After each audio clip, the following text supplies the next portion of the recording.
Coming up, when life hands you lemons, you make lemonade, or so the saying goes. But how does it work when you're the one who's actually facing a challenge? A conversation about facing life's problems starts right now.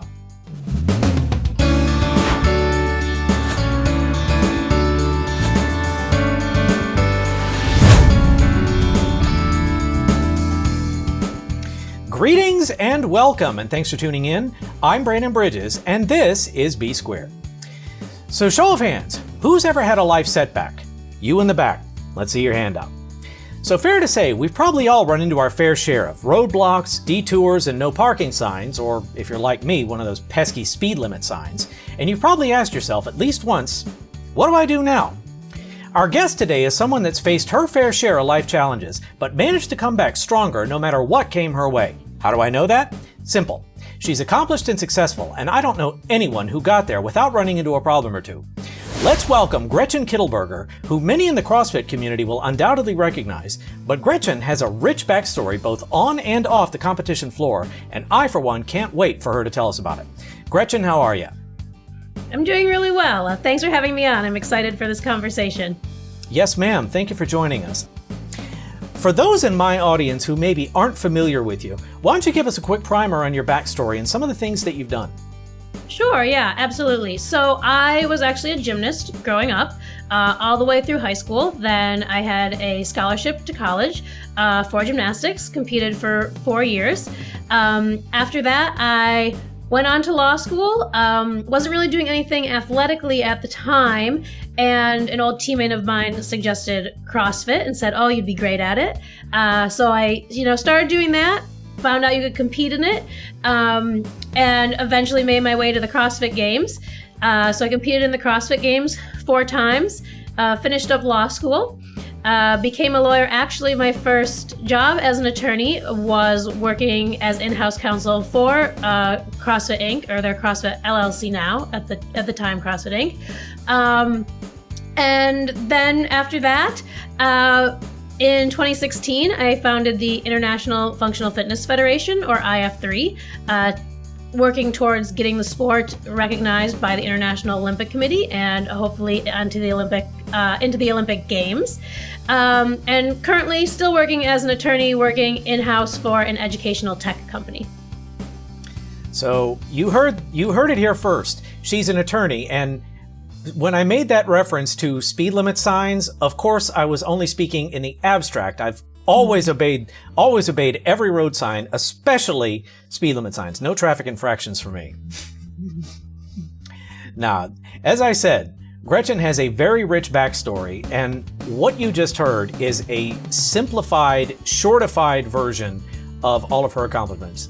I highly encourage anyone who's out there, go follow her on social media. And with that said, where can people find you if they want to hear more?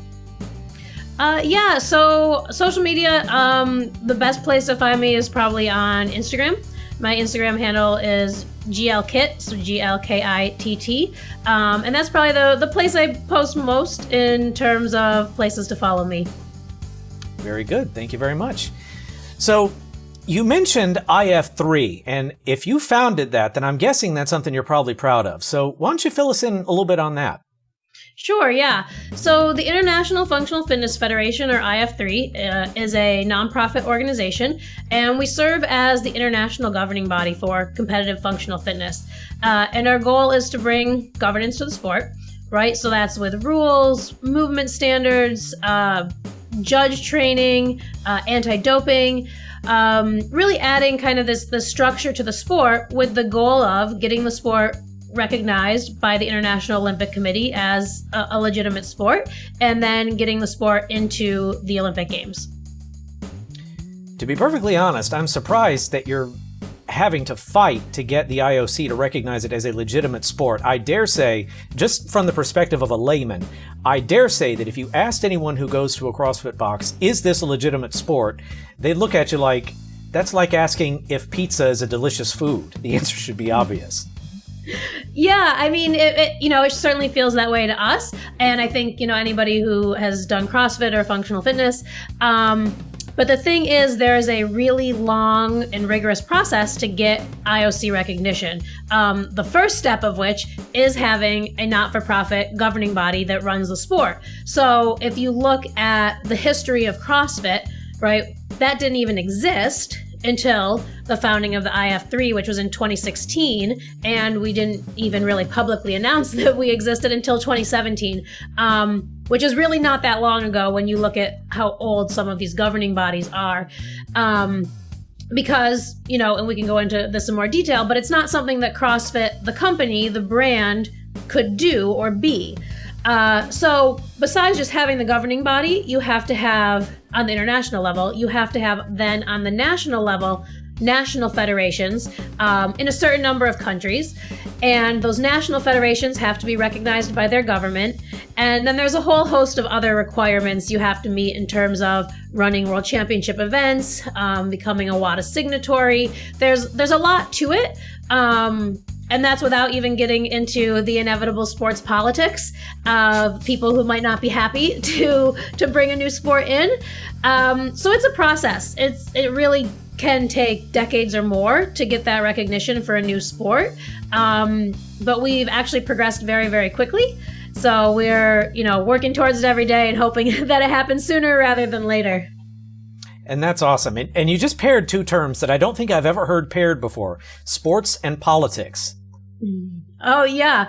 So, when we started this journey with IF3, everyone says, sports politics. And you kind of laugh it off and you're like, okay, whatever. Because really, in the Olympic movement in particular, they kind of say that sports and politics are supposed to be separate. The reality is not so much. Keyword supposed to be. Yeah, supposed to be. But the reality is not so much. And really the first several years, we didn't see any of the sports politics that people kept telling us about. We were just doing our thing, we're building, we're growing, it's great. And then as we got farther towards these recognition processes, or farther into them, and there's actually a step you have to go through before you even get to the IOC recognition level. So when we kind of got really deep into that first level, which is called GEIS recognition. We talked about acronyms earlier before we started. This one is a terribly hard to pronounce acronym, GIASF.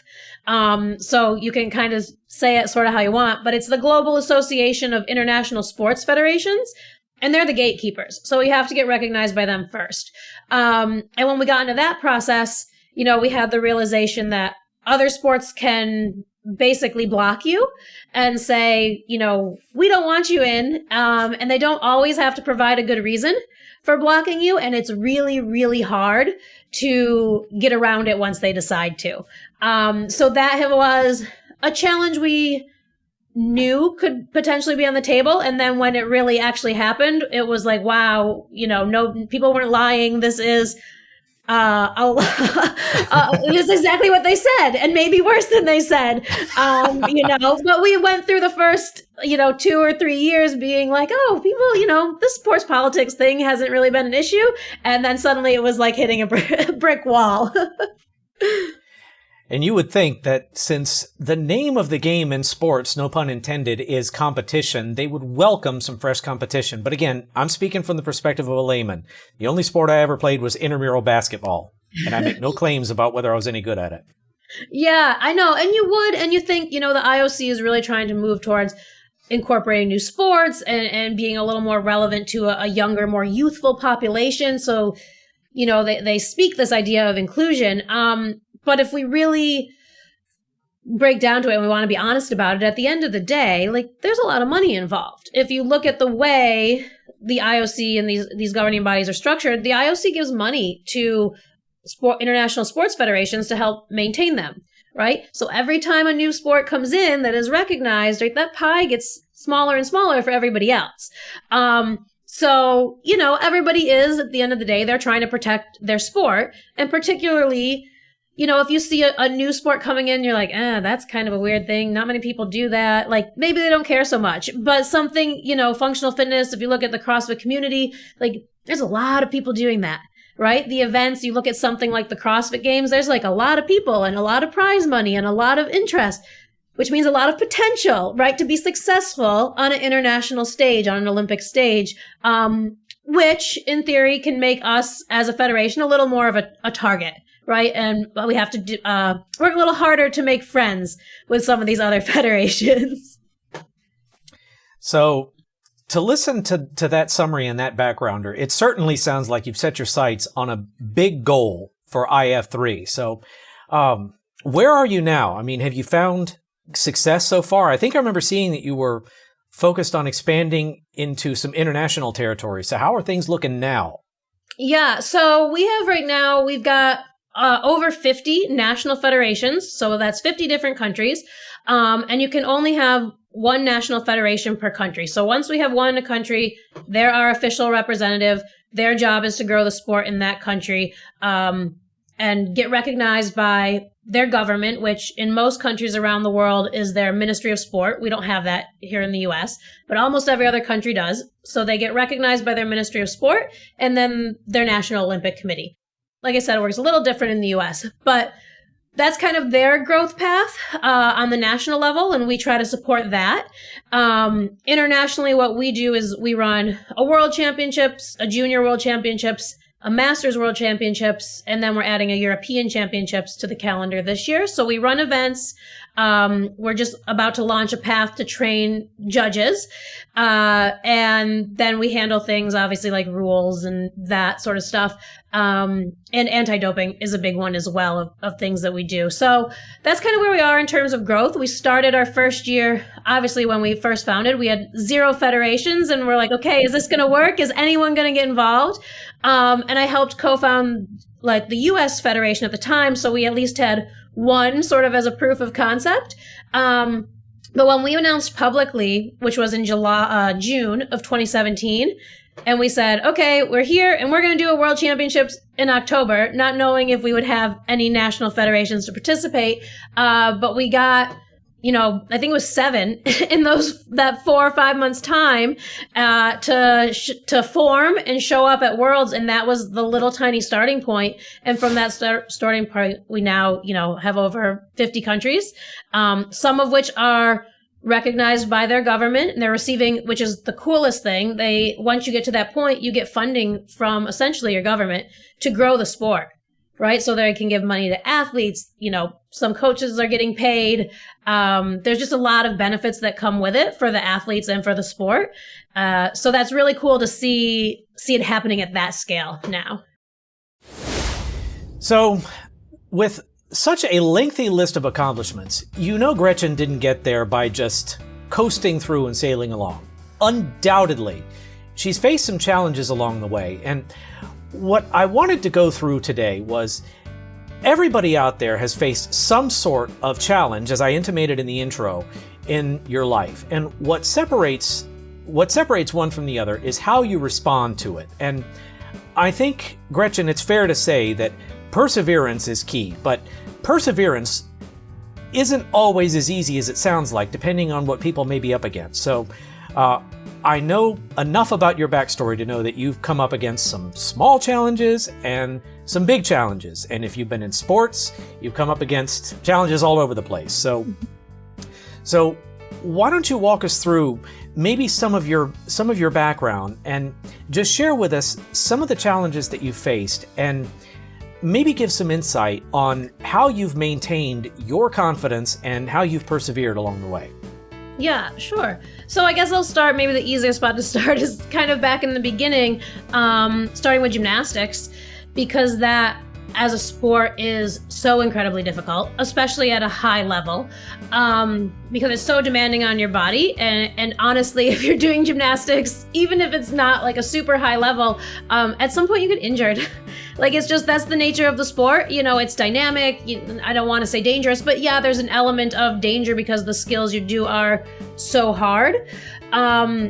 So that's probably, there's so many challenges in that sport, from injuries to fear. It's a scary sport to sometimes to learn these new skills, and you have mental blocks where maybe you could do a skill just fine, and then one day you show up and you're like, I'm afraid. I can't do it anymore. I'm afraid to do it. And you don't really understand why, and it's really hard to get over. So I guess that's probably the best place to start. For me, I had occasional mental blocks in terms of fear things, but not huge ones. But injuries, I was very fortunate to say, I've had a handful of broken bones from gymnastics, and only had to have one surgery. And that probably sounds, well, that doesn't sound too fortunate, but, on the scale, if you look at like high level gymnasts, that's actually pretty good. But my biggest injury was my freshman year of college. So I had a scholarship to the University of Maryland and came in freshman year, and it was, the most exciting thing to, be competing for my school with this team of girls. And, a couple meets in, dismounting off of the beam, twisting dismount, landed, and it felt like my knee shifted out of place and back in. Yeah. And turns my out knee is hurting just hearing that. Right. Yeah. So it turns out it was a torn ACL. And that is, not for me. I'd never had a surgery before, and that is a long comeback. Right? 6 months at least, really. And then that's like 6 months to being cleared by the doctor. And then you have to get all your skills back. So that was really a huge challenge for me because especially as a gymnast, right? You practice every day for, hours and hours. And now I'm going to go 6 months and not do any of my skills. I can't really work out. I'm going to be out of shape. Like, am I going to be able to get this back? Am I going to be able to not be afraid and land on my knee the same way that I used to? Am I going to be afraid of not getting hurt again? And so how long had you been a practicing gymnast when that happened? I started competing when I was probably like 12. And then at that time, I'm 19, 20. I did gymnastics a little before that. So you're looking at like 7 to 10 years of gymnastics when that happened. So I've been doing it for a long time. And the point of saying that is to remind people that are watching is, like Gretchen said, you can be at a high level of proficiency at anything you do, and things can still happen. I've been doing public speaking and communication work for the better part of 20 years. And there are days when I go to do something, whether on camera or in front of an audience, and I start thinking, what if these people don't like my haircut? Or if they think my glasses are funny looking? They are, but what if they think that? So, even seasoned professionals at sports, at any type of work, can still have those twinges of doubt. So, and can face those challenges. So if you run into that situation, you can think to yourself all day long, well, I'm so professional and seasoned at this, I shouldn't be afraid. Well, there's nothing wrong with that, because it is, whether you want to admit it or not, a normal, healthy reaction. And I've talked about fear before on this channel, and fear is not necessarily your enemy. Fear and Gretchen, I'd love to hear your thoughts on this, but fear is not something to tell you that you shouldn't do this or that this is a bad thing. Fear is just a reminder that you're going into something unknown and to remind you that there is challenge. So fear, unlike what the man said back in the day, fear is not something to be feared. So, Gretchen, what do you think? Yeah, no, definitely. And I think it's like you said, right? When you're afraid, it's kind of a reminder of like, okay, I'm here, I'm pushing my limits. But you need to feel empowered and safe in that situation to be able to take that next step forward. So like if we're talking about the ACL injury, right? You have a plan for, okay, here's my 6-month recovery. I will lose it if I think about, oh my God, 6 months away, I just have to get to 6 months. But if I can break this down into like, okay, like, 3 weeks from now, I'm going to walk, and then I'm going to do like these conditioning things for my upper body in the gym, and I can do these things. And at this many weeks, I'm going to be able to jog. And you have these small goals. By the time you get to that point where like, okay, the doctor cleared me to do gymnastics, I've prepped myself. So yeah, I'm still going to be afraid because it's been 6 months since I've done some of these skills, but I've known I've done this background work, that I am in a mental place and a safe space and a place where I feel like, okay, I'm afraid because it's been a while, but I know that I put in work to be able to handle this fear and to push myself to this next step. But yeah, like you said, fear is something that kind of indicates you're challenging yourself.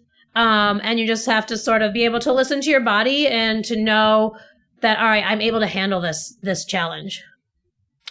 And Gretchen is spot on. And I will tell you that in 1995, at the tender age of 10, when I was much younger and much cuter, I broke my arm, slammed it on a piece of playground equipment, and snapped both bones right about here.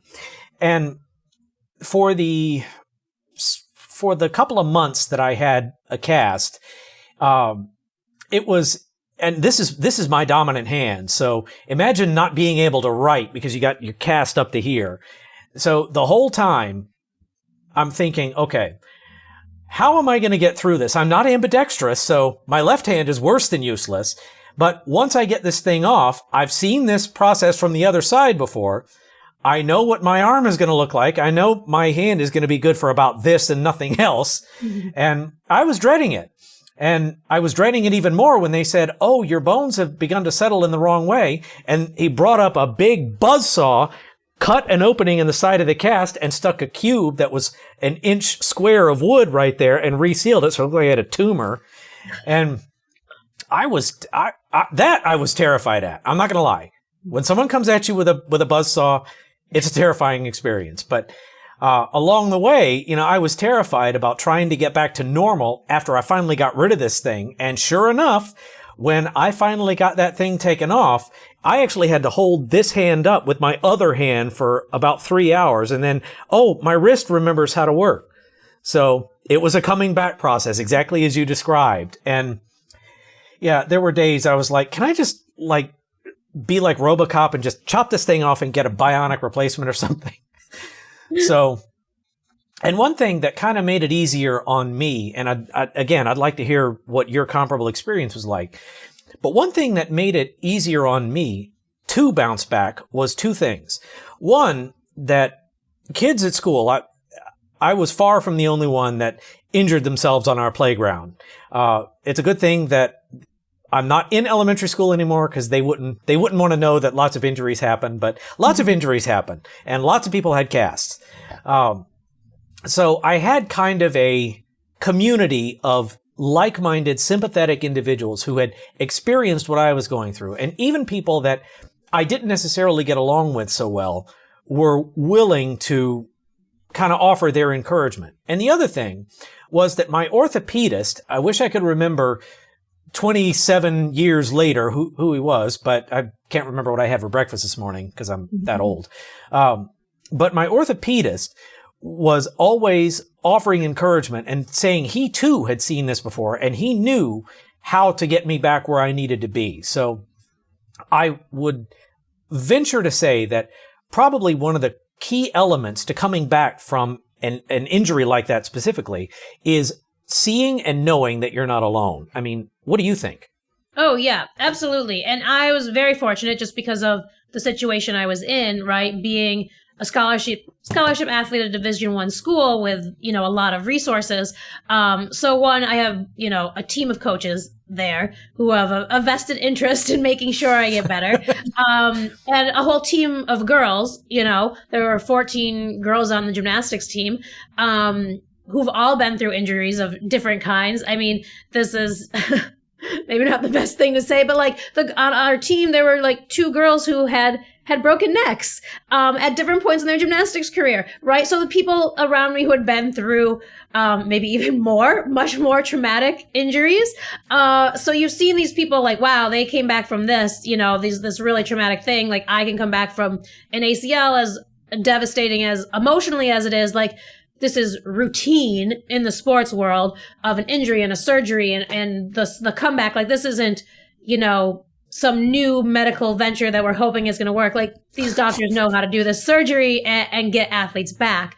And then, I had a training team. I had a really great trainer, who was available to me all the time at school. My doctor that they got to do the surgery was the doctor for the Baltimore Ravens. So a very accomplished surgeon.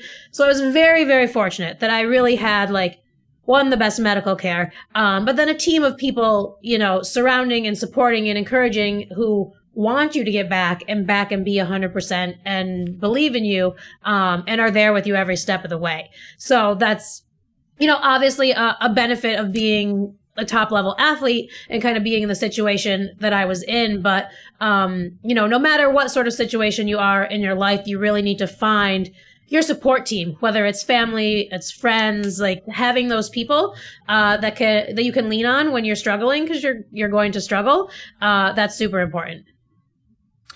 And isn't it great when you have a surgery that you don't have, like when you come out of anesthesia, the first thing you say isn't to demand a mirror? Yeah. I just watched Batman the other day, and that's when you were talking about surgery, that was the first thing that popped into my mind. So yeah. For those counting at home, that's nerd reference number 1. That is far from our record.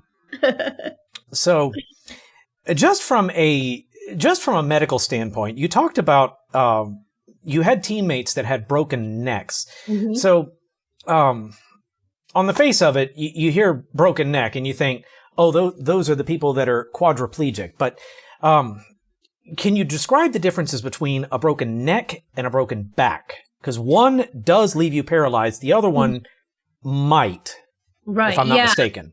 So I don't know a ton about like the technical differences. So someone, I'm sure, when this goes up, will see and have comments that will tell me I'm wrong. But I think it very much depends where the break happens.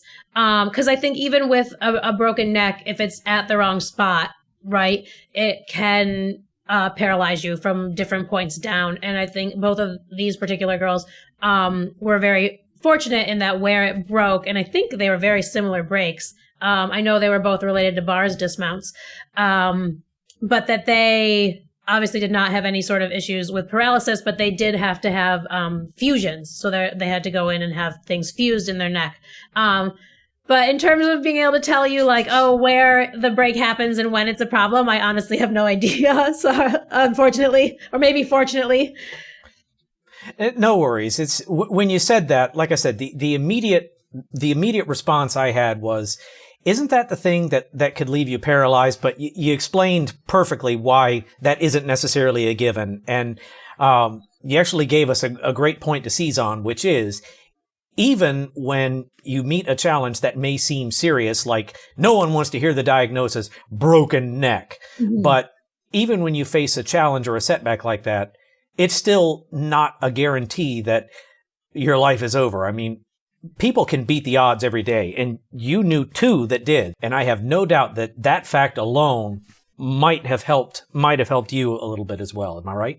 Yeah, for sure. When you see, somebody like, it's not always great to compare yourself to others, but to be like, wow, like that situation is so much more scary. Like, I'm scared or nervous or whatever in my situation, but that's way worse. And look at how she was able to come back, and look how strong she is. Like, I can overcome what's going on with me because I've seen this other person do it, and that inspires me. Like, obviously you don't want to get, it's bad sometimes to get into this comparison mode. And we don't want to, be comparing other people's trauma, because, all trauma or all these bad things are in their own right, relevant, and you're allowed to be upset about it or worried about it, or feel scared about it. But sometimes it can help to see someone who went through something as difficult, if not more than what you're going through, and be like, okay, I'm going to use this as inspiration because this person did it and I can do it too. And that's a good way to look at it. I've said before that a lot of times when people run into different challenges in life, it's easy to get into that mindset that, oh, this is the worst thing ever. No one's ever had anything this bad. That happens to me every time I get a hangnail. No one has ever suffered as much. But the thing to keep in mind is, unless you're in like an extraordinary circumstance, other people have faced the same challenge or same scenario. So regardless of what their outcome may or may not have been, a good thing to keep in mind is you're not alone. Yeah, absolutely. It's definitely helpful to feel like you're not alone. You're not the only person that's gone through this. sometimes it might take some time to find the other people that are going through whatever you're going through, especially if there's not someone, in your family or your friend group that's going through a similar challenge. But we're very blessed in this day and age to have the internet, to be able to find and connect with so many, wonderful and different people. And there's so many groups out there and different ways you can connect and find people that are going through a similar situation, and finding those people and being able to talk to them as a resource. It can just be, sometimes so freeing just to talk to someone and be like, okay, like I'm not the only person going through this. I'm not crazy. This is a real thing. Other people have this problem, and they're dealing with it too. And maybe they have advice for me. Maybe they don't have advice. Maybe it's just sometimes just commiserating with someone and being able to say, this really sucks. And they can say, yeah, it sucks. I'm going through the same thing. Like that sometimes in and of itself is helpful. Mm-hmm. It's validation of your feelings. And people this day and age have, I think, have begun to underestimate the value of that. And matter of fact, our second episode, if you haven't seen it, it's really good. But in our second episode, I discussed the Great Resignation and why there were 35 million quits in 2021 alone. And a lot of it had to do with atmospheres in different workplaces. And basically people on the job felt disrespected, unheard, unvalued. Basically, it's all different flavors of they did not feel validated. And I'm glad to say that in 2022, and I'm knocking on wood as I say this because the year ain't over yet, but at least in 2022, when I see people talk about their workplace, what I see is people saying, some people are still saying, yeah, my company didn't learn the lesson and they're still treating people like garbage. But to a much greater extent, I'm hearing people say things like, my boss actually cares how I feel. They're asking how I'm doing. Customers are being nicer on the job. Coworkers are being nicer. And it's gratifying to see. So when you talk about being able to commiserate and feel heard and feel understood, that is such an important factor in all aspects of life, but especially when I know you're going to throw something at me for using this term, but I don't know a better one, but especially when you're feeling a little bit debilitated and like your potency is compromised. Mm-hmm. Did I say that well? Yeah. No, I think that's fine, right? Whenever you're feeling, you're like, I'm not at my best self right now. There's something that I'm going through that I'm struggling with, being able to have that support system or someone who, understands, or has been through something similar. And even sometimes, maybe they don't necessarily they haven't been through it, right? They haven't been through something similar, but even if, you have a close friend or your significant other, and just, someone you can go to and say, look, I just need to vent. I don't need solutions right now, but I just need to tell you how I'm feeling because I need to express it. And being able to have a person like that, even if they, maybe they aren't able to give you a solution, but at least someone that you can kind of talk to get your feelings out there, that can be helpful too, right? And I think that's a good question. If you're on the listener end of that, you need to know if the person talking to you, look, are they looking for solutions or are they just looking to be heard and they just want you to listen? Because it can be frustrating as the person telling your story if you're looking for one but get the other. Absolutely. And I don't know if you saw it, but I was grinning from ear to ear when you said that. I said that I do communication for a living. People think that communicating means talking. No, communicating is 9/10 listening, and not just listening to reply, but listening to understand. So I love that explanation. I love it so much. So, and to carry forward, to look at your CrossFit career, it certainly seems like you came back from that injury much stronger, as I intimated in the opening. So much kudos to you for that. Thank you. Yeah. I was able to recover. I came back. I actually competed the next season and the next 3 seasons, for gymnastics in Maryland. And then obviously was able to go on and compete at a high level in CrossFit. So the knee is fine. Don't have any problems with it. So that's good. again, here's wood and I'm knocking on it. For anyone out there who doesn't know, I turned 37 the day that we recorded this, and I'm feeling my age, and I run 5 miles every day. Actually ran 10 yesterday so I could take today off. But yeah, I'm terrified of that day, that what happened to Gretchen's limb as a result of injury. I'm dreading the day that happens to me as a result of nature's aging process. So definitely very sympathetic to that on multiple levels. So what else? I'm sure that's not the only hurdle that you've encountered in life. What else? No. Luckily, CrossFit wise, in terms of competing, never really had any major injuries, so that's good. There's the, obviously mental struggles in CrossFit of feeling. For me, I think the higher I got into competing, the more the issue of like comparing myself to others started to come up. In terms of like, okay, I'm not as good as this girl. Or I know this girl's going to beat me at this. Like, how come I can't be as fast as her at that? And really starting to feel like, okay, I'm not improving fast enough. I'm not getting better. Everybody else, how are they getting better? How come I'm not? And confidence starting to erode, I think, towards, the higher I got into and farther I got along into the CrossFit Games. So that was a challenge for me. And I actually had a sports psychologist for a little while that I worked with to try to help overcome some of those things.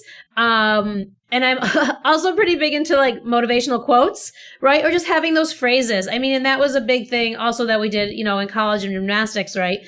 Because gymnastics, you have to be so mentally focused, but having like keywords to keep you focused and phrases and quotes, but, just kind of little things that can keep you focused on yourself. And I think there's a famous quote like that comparison is the thief of joy. But when you start looking at like, I'm not as good as these girls, I'm this and that, it does rob you of the ability to see how far you've come and to really focus on your journey. Because what everybody else is doing, especially in a sport that's individualized, right? Like CrossFit, like it's not a sport where it's not a contact sport. I'm not playing the other team, right? So it's whatever they do, there's nothing I can do. Nothing I do affects what they do, right? I am in my lane and I can only do the best I can do. It doesn't matter what anybody around me is doing. So really having to just learn to focus on myself and kind of, run your race. Don't worry about the numbers and the results and all of that, because you can only focus on doing the best performance that you can give. So that was, something kind of that I struggled with in my CrossFit career. And I think a lot of people, and I would, both men and women, I was going to say like women especially, but I think both men and women struggle with just the idea of confidence, or that you're not as good as somebody else. So I think it's something people probably relate to. And what you just described sounds very, very similar to what in the working world they call imposter syndrome. Mm-hmm. Like you're in a situation that until you were actually there, you thought you were ready for, but then all of a sudden when you're looking down the barrel of the situation and your role therein, you're like, maybe I'm not so ready or qualified for this after all. And it is a thing that you have to overcome. And it is an active process. You are absolutely right. And for anyone at home, Gretchen just pointed something out that I want to reiterate, which is when she found herself facing doubts and needing support, she did probably the healthiest thing that you can do, which is she sought help and support. And in my line of work, I see people a lot that want to kind of figure things out for themselves. And that's admirable, certainly, because you want to take a good stab at it and try to learn. But I've seen people try to grind away at things without asking for help, even when objectively they need it. And I'll be honest with you, for the longest time, that was me.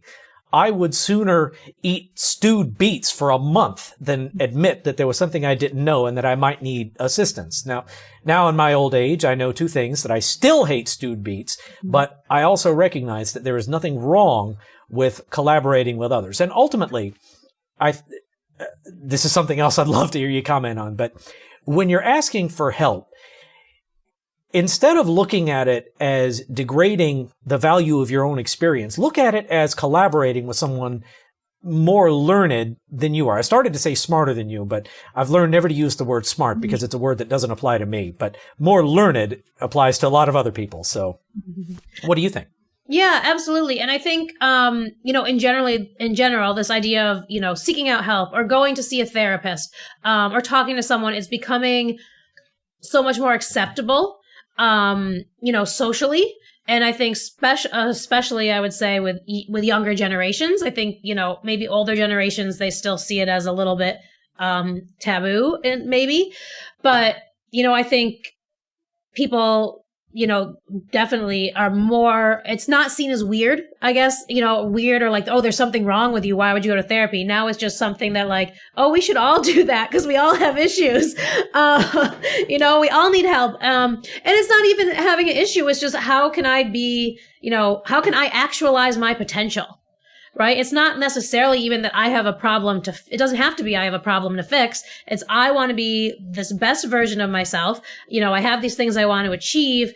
How do I get in the right mental state so that I can do whatever it is I want to do, right? So I can, achieve my goals athletically, so that I can make my business as good as possible, so I can make my relationship as strong as possible. How do I be the best version of myself for all these different parts of my life?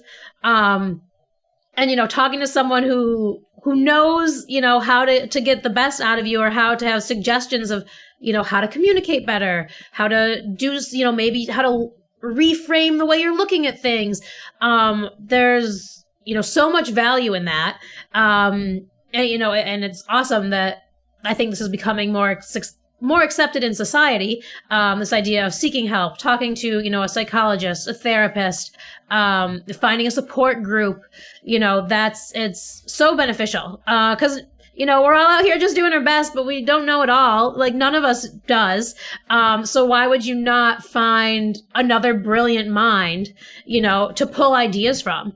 Like, for IF3, I have, a mentor, just a personal mentor who I bother relentlessly, with ideas like, what should I do about this? How should I strategize this? How should I respond to this? And he's so incredibly patient with me, but, why would I not? He's so experienced. He's so knowledgeable, and allows me to ask him these questions.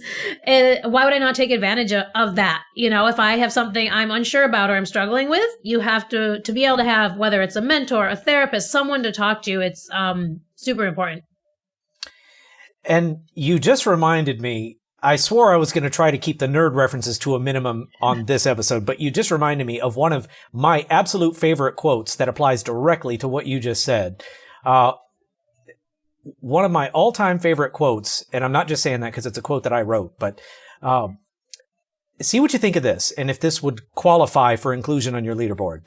Mm-hmm. In life, we are not always afforded the luxury of being fully prepared for the obstacles we face. How we meet those challenges is what defines us. Oh, that's a good one.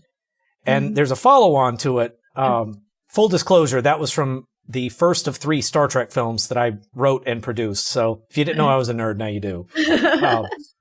But the follow-on to that was, each of us at some point in our lives will face a challenge that forces us to confront the very essence of who we are. How we meet those challenges is what defines us. And I like those because in the context of the story, it was someone facing a massive challenge that they were not prepared for, but they persevered through it anyway. And it was in my mind, when I wrote those lines, it was an acknowledgement that you have to adapt and you have to grow. But the only way to do that is by taking on those things that are scary. And when you meet a big challenge that you're not prepared for, how you overcome it kind of defines you as a person. So to tie it to what you said, when you recognize that you needed maybe some support to get through some of those tough times, you, instead of just saying, well, I'm going to be tough and stalwart and I'm going to do this on my own no matter what anyone said, you did the human and healthy thing and acknowledged that there was room for support and assistance and you sought it out. And again, just speaking as a layman and an outsider, more than anything, that actually says to me confidence, not weakness. And exactly as you said, there is less and less stigma around stuff like that, especially today in light of, like I said, the Great Resignation and all the other things that have been happening these last few years. And it may be painful at times, admittedly, but ultimately we are better off for making that shift. I mean, what do you think? Oh, yeah, absolutely. I think, there's so much going on in the world today that's hard just to survive. Like, forget, I'm trying to like be the best in my sport or build my business or do this. Like, just surviving today and, existing and making it through a week is, I think, it feels so much harder. And there's just so many more challenges with it. And just the state of the world than, even 5-10 years ago. But I do think, to see that we're trending as a society in the direction of, okay, we all feel maybe a little traumatized in a way from everything that's happened the past couple of years, and how it feels like we are collectively starting to realize, okay, we need some help. It's better to seek resources and help to deal with all this stuff. So I think that's maybe a positive for society as a whole in a time where it can feel a little bleak, just in the current global environment. You turn on the news. I don't really watch the news that regularly, but you turn on the news or you go on Twitter or you're wherever, and everything you see is so negative. So being able to find the positive light in that, and to be able to find people to keep you in a positive frame of mind and help you learn how to deal with things, in a healthy way is important. And I think we're getting better, I hope, as a society at doing that. Absolutely. So be honest, would either of those quotes make your leaderboard? Oh, yeah. I thought those were really good quotes. They were awesome. Thank you. So what else? I mean, I know I've said it before, but I mean, a long and storied career like yours, I know you've come up with big challenges, small ones. So what else? Yeah, so I guess to move it kind of outside of the sporting realm, right, when I started IF3, right? Because here's, I guess, what I would say, in my opinion, was the difference between maybe challenges I met in sport and challenges now, outside of the sporting realm. Because I think, so in general, though, anything in sport, it's such a great character building platform and such a great place to learn how to overcome challenges, because you're going to have them, right? In any sort of sport, whether it's injuries, trying to improve, confidence, teamwork, just anything, whatever it is, sport is this great microcosm for life, and learning and building a base for, okay, how do I approach these challenges? Which was then obviously has been helpful since I've, started IF3 and the other things I'm doing in my life. But the thing that I think is actually different, so in sport, I always felt there was like a plan, right? And maybe it's because I had a coach and whatever. So there's the season outlook. There's like the smaller goals. Okay, we're on, this training block, or this is what we're doing for the next couple of weeks, or this is what we're focused on. When I started IF3, I didn't really have at the very beginning, when it was really just me and trying to find a handful of people to join, there was no plan. Right? It wasn't like, okay, we know exactly what we're going to do. And there wasn't someone, I think for the first time, there wasn't really someone guiding me and giving me the plan. It was like, okay, I have to make the plan. Like, I have to figure it out on my own now, because there's not a coach coaching me through this. This is, this organization that I started, and I have to take leadership of it and figure out how we get from A, which was barely existing, right? We just started, we founded the organization, to B, which is this IOC recognition and the Olympic Games. But I don't have a roadmap of how to get there, right? And yes, okay, we have a loose roadmap. We can look at these governing bodies that are established. We can look at like a FIFA or a FINA, but you look at something like that and you're like, all right, we're obviously not anywhere in the realm of what FIFA looks like, in terms of resources and this, and they've been around, hundreds of years. How do I start as the small thing? I have nothing. What do I need to do? And that sort of initial challenge, what I did honestly was I set kind of a goal for myself, and it was like, all right, I don't necessarily know what to do, but I need to do one thing a day. right? Whether that's email someone that I want to get involved, email someone and ask a question, make a post, make the website, do this, do that. One thing a day until I start to get traction. If I do one thing a day, eventually I'm going to figure this out. And it took me a year, right? I started in August of 2016 was when I founded IF3 and incorporated it. And we didn't publicly announce that it existed and that we had plans until June of 2017.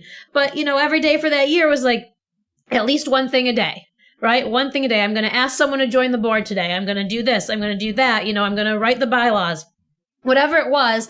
And I didn't necessarily, I knew where I wanted to be at the end, but I didn't necessarily have as clear a roadmap of how to get there as, when I was training for a sport, where you had, the coach saying, here's the plan.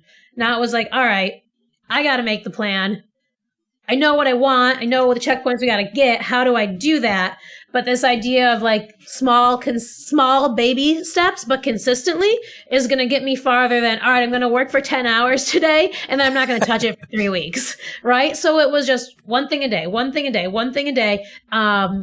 until we could gain traction. And now it's like, well, I have 70 million things to do every day and I'm not going to get to them all. But that was like how it started.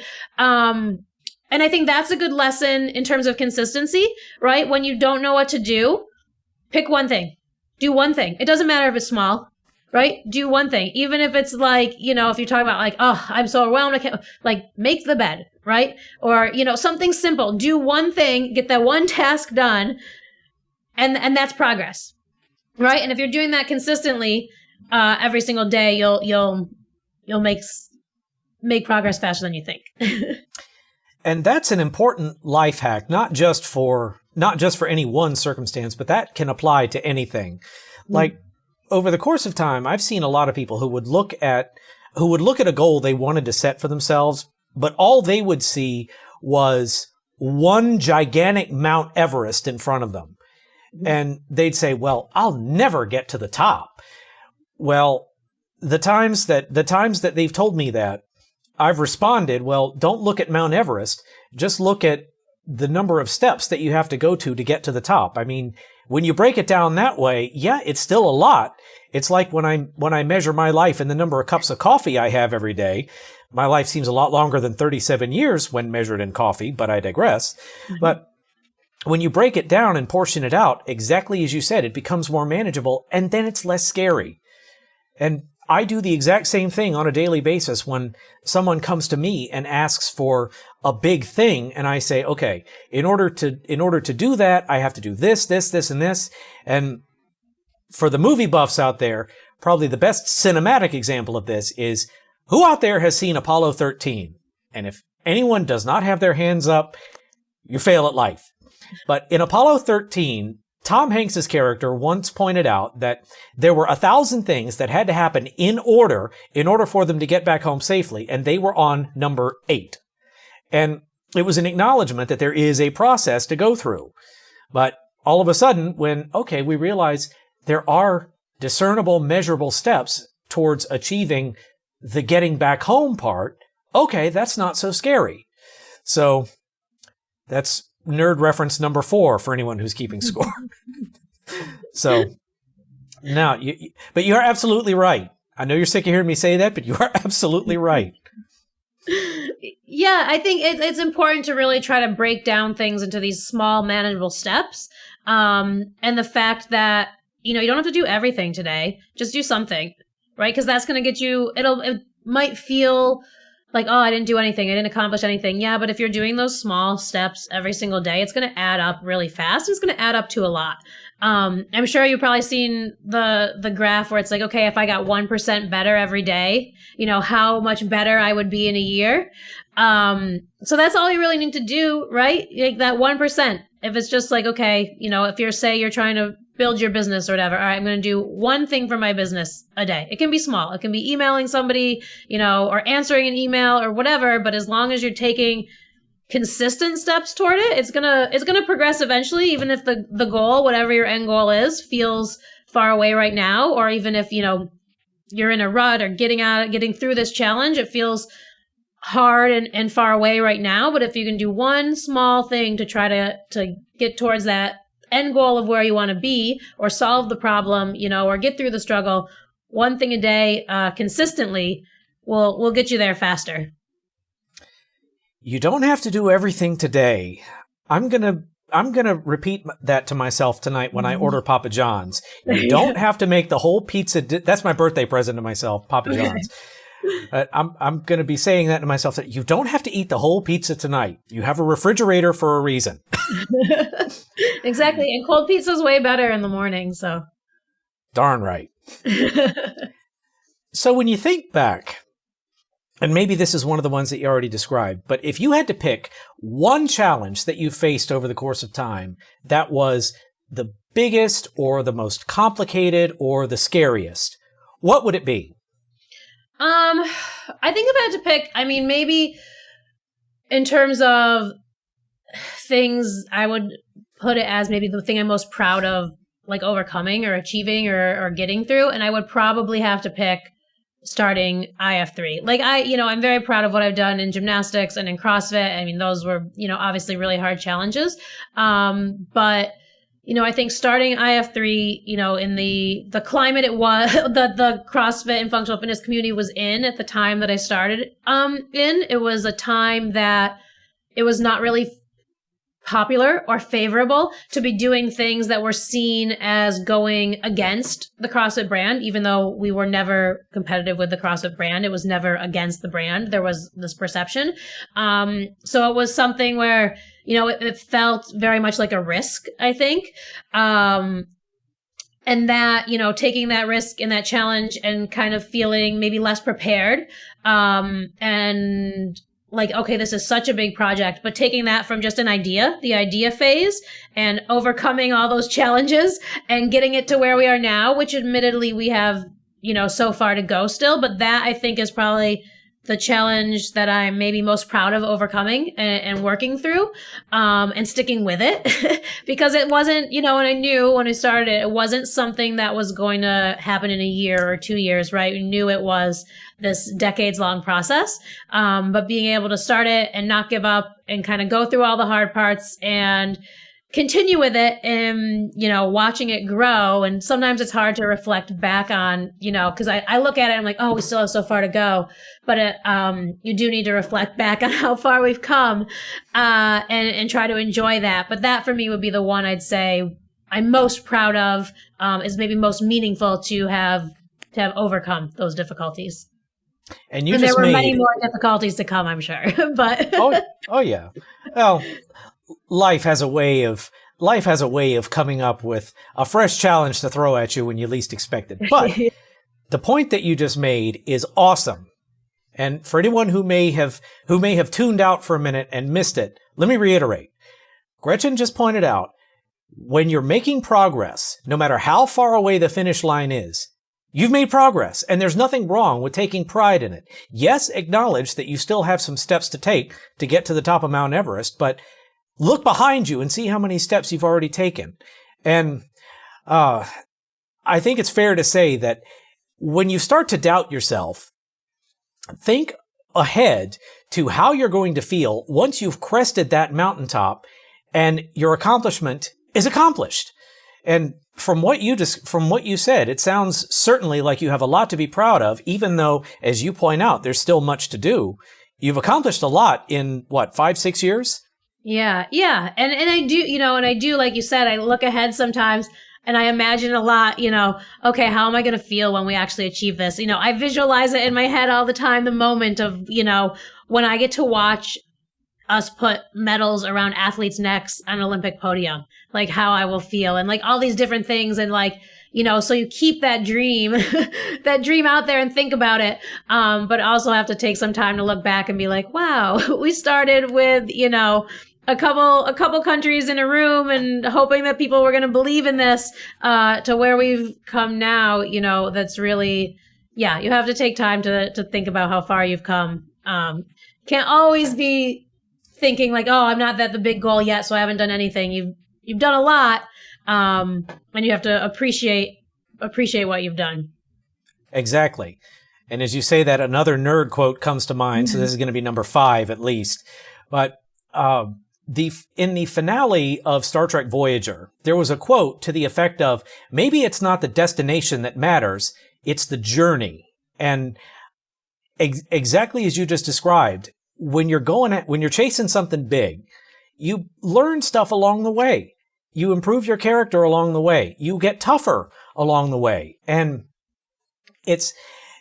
I think it's important, exactly as you described, to be open to those experiences as you go. I mean, keep your eye on where you're going, certainly, but as they say, don't be afraid to stop and smell the roses along the way. Mm-hmm. Point, Yes. I have never actually stopped my car and gotten out and inhaled any wildlife, but that's why it's one of those old sayings. It holds up to no scrutiny, but it's something people say anyway.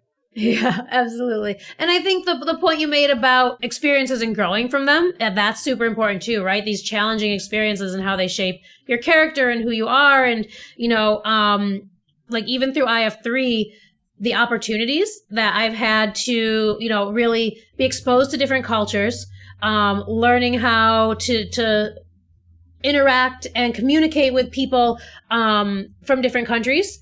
And I always feel, so we, like I said, we've got national federations in like 50 countries. And it's always so amazing to me. And this is where I feel like the dumb American, every single one of them, then we talk to our national federation leaders and they can speak multiple languages. And, I'm like, wow, that's so amazing. Like, I can't do that, but learning about all these different cultures, having the opportunity to interact with these people in all these different countries, we did our Masters World Championships in Egypt this past December, and getting to go over to Egypt and seeing not only the amazing history of that country, and you go to the pyramids and you're like, how did you even do that, right? But seeing a culture I never would have otherwise been exposed to, and it's so great to kind of broaden your horizons and see the world that way. And this opportunity that has only happened for me because I've gotten through those challenges and those doubts of like, okay, how do I build this federation? How do I make something from nothing? And that I kept with it and stuck with it. And now, I'm getting to meet and interact with all these amazing people who are also share the same goal that I'm working towards, and we're working towards it collectively. But it makes the hard parts worth it. Right? To have those moments where you're like, wow, I've met so many great people, or we're really creating opportunities for the athletes and they're appreciative of it. And you have to find your moments that make the struggles worth it, right? And you have to hold on to those because sometimes it will feel like, whether it's sport or life, like sometimes those moments do feel fleeting where you're like, man, I'm struggling. And then I have one great day, right? And this happens especially in sport, right? Where you're like, mm-hmm. I'm training and it sucks and I'm doing terrible. And then I hit a PR, right? Or then I do really great, or I win my race, or whatever it is. And then you got to hold on to that moment because sometimes they do seem few and far between. But they make it worth it, right? Those great moments. And it doesn't have to be winning. It can be something like, for me, meeting all these great people, or getting to experience these new cultures, or seeing that, we created something that's benefiting the athletes. Those are the moments you hold on to that make the struggles worthwhile. Absolutely. And sidebar, but gotta agree with you wholeheartedly on getting to work with other cultures and people from different countries. I had a job once where I was the social media guy at the top of a coalition of 30 nations. And on our floor alone, we had American, German, British, Canadian, and I think Dutch at one point. And that was just on one floor of a building. And there was a day that, no joke, there was a day that I went to chow and came back, and there was a note taped to my computer that said, the Algerians are looking for you. And I was like, did they at least offer a good bounty? People from Singapore came to me for tips on using Facebook. I mean, it was just, and getting to interact with all those different cultures was a thoroughly enriching and thoroughly rewarding experience. So absolutely right there with you. And I almost envy that you get to do it on a continuing basis. So make sure you enjoy it. Yes. Yes. And I'm glad now that the world is opening up, we're a little easier to travel around, to be at, more of our events. And it's always really fun to go and see, our national federations in their home countries and what they're doing and see them in action. So looking forward to more of that this year. Absolutely. So if you had to give one piece of advice, let's say that there's someone out there who is going through something, maybe they want to do something in their life and they've encountered a setback. What would you say to them? I think, the biggest thing in the moment, it feels like it's the worst thing in the world and it's going to last forever, right? When there's a setback, like this is never going to get better, but it will. That's the hardest thing to believe in the moment, is that it's going to get better, but it will, right? It might take time, but you have to believe that whatever you're going through will improve, right? You will get through that moment, that setback. Create a plan to the best of your ability, break it up into small goals, and do one thing a day to try to get out of that rut, or to try to get past that setback, or to whatever it is. But it will improve. It might not be today. It might not be tomorrow, but I promise it will get better. To quote that Tom Petty song, the waiting is the hardest part. Am I right? Exactly. Yep. That is definitely the hardest part. Wise words, as always, from Gretchen Kittelberger. For more from Gretchen, make sure you follow her on Instagram, look her up on Facebook, give her a like, give her a follow, and tell her B Squared sent you, so she has a reason to be glad that she put up with all of my nonsense today. Gretchen, thank you very much for being here. Oh, yeah, absolutely. Thank you for having me. This was really fun. That's all for now, but as always, thanks for tuning in, and until next time, this is Brandon Bridges reminding you the best way to be is B Squared. We'll see you next time. Bye-bye, everybody.